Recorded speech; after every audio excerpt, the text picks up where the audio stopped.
সরকারি চাকরিতে 22,000 নতুন নিয়োগের ঘোষণা আসছে। সরকারি চাকরিতে শূন্য পদ পূরণে ক্যাডার ও নন ক্যাডার মিলে 22,000 কর্মকর্তা নিয়োগ দেওয়া হবে। আজ রবিবার দুপুরে জনপ্রশাসন মন্ত্রণালয় থেকে এমন ঘোষণা আসছে। এদিন দুপুরে সংবাদ সম্মেলন করে জনপ্রশাসন মন্ত্রণালয়ের সিনিয়র সচিব মোখলেসুর রহমান এ বিষয়ে বিস্তারিত জানাবেন।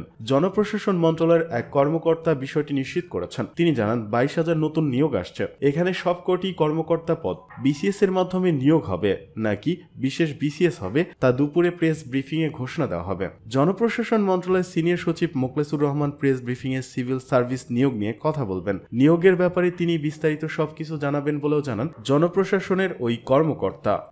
পেটে ক্ষুধা থাকলে সংস্কারের কথা ভালো লাগে না, মন্তব্য মান্নার। নাগরিক ঐক্যের সভাপতি মাহমুদুর রহমান মান্না বলেছেন, পেটে ক্ষুধা থাকলে সংস্কারের কথা কারো ভালো লাগে না, তাই অন্তর্বর্তী সরকারের আগে ক্ষুধা নিরসনে কাজ করা উচিত। শনিবার রাজধানী নতুন বাজার এলাকায় নাগরিক ঐক্যের ঢাকা মহানগর উত্তরের জনসভায় এমন মন্তব্য করেন তিনি। মান্না বলেন, সবার মুখে আজ দেশ বদলের আকাঙ্ক্ষা, মানুষ সংস্কারও চায়, ভোটও চায়, তবে পেটে ক্ষুধা থাকলে সংস্কারের কথা কারো ভালো লাগে না, তাই সরকারের উচিত আগে ক্ষুধা নিরসনে কাজ করা। তিনি বলেন, দেশের 18 কোটি মানুষের মধ্যে 9 কোটি মানুষ দরিদ্র, এর মধ্যে 6 কোটি মানুষের কোনো আয়ের মাধ্যম নেই। নাগরিক ঐক্য ক্ষমতায় যেতে পারলে দরিদ্র ব্যক্তিকে মাসে 1,000 টাকা করে দেওয়া হবে। এক পরিবারে 4 জন থাকলে 4,000 টাকা দেওয়া হবে। মাহমুদুর রহমান মান্না অভিযোগ করেন, সরকারের কেউ রাজনৈতিক দলগুলোর সঙ্গে কথা বলতে চায় না, কিন্তু সরকার যত কথা বলবে ততই ভালো কাজ হবে। এ সময় যতটুকু সংস্কারের জন্য রাজনৈতিক দলগুলো রাজি, ততটুকু সংস্কার করা উচিত বলে মন্তব্য করেন তিনি। শেখ হাসিনা সরকারের সমালোচনা করে তিনি বলেন,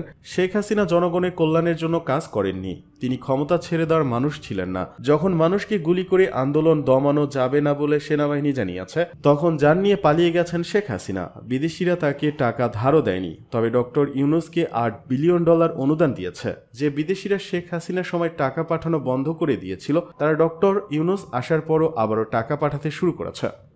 মানুষ যাতে বৈষম্যের শিকার না হয় সেই প্র্যাকটিস আমরা গড়ে তুলতে চাই, মন্তব্য তারেক রহমানের। বিএনপির ভারপ্রাপ্ত চেয়ারম্যান তারেক রহমান বলেছেন, মানুষ যাতে বৈষম্যের শিকার না হয় সেই প্র্যাকটিসটা আমরা গড়ে তুলতে চাই, এজন্য একটু সময়ের প্রয়োজন। বিগত স্বৈরাচার সরকার শুধু বিচার ব্যবস্থা নয়, প্রতিটি ব্যবস্থাকে ভেঙে চুরে নষ্ট করে দিয়েছে। আমরা দেখেছি কোনোটা ডামি নির্বাচন, কোনোটা নিশিরাতের নির্বাচন, কোনোটা দেখেছি ভোট ডাকাতি নির্বাচন, কোনোবারই প্রকৃত জনপ্রতিনিধি ছিল না, তাই তারা যা ইচ্ছা তাই করেছে। আমরা আগামী দিনে চাইছি প্রকৃত একজন জনপ্রতিনিধি। আগামী দিনে যারা যোগ্য, সেই যোগ্য মানুষটিকে যোগ্য জায়গায় স্থান যদি আমরা দিতে পারি, তাহলেই এই দেশটাকে আমরা পরিবর্তন করতে পারবো।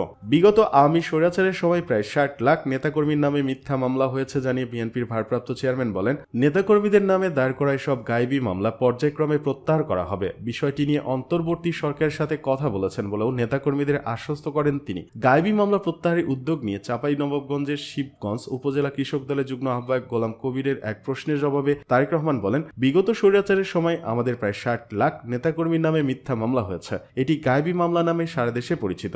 অবশ্যই আমরা এ ব্যাপারে সরকারের সাথে কথা বলছি। এটি একটি আইনগত প্রক্রিয়া, চলমান প্রক্রিয়া। এটি একেবারে হয়তো সম্ভব হবে না, পর্যায়ক্রমে নিশ্চয়ই আমরা গায়েবী মামলা প্রত্যাহার করাতে সক্ষম হব।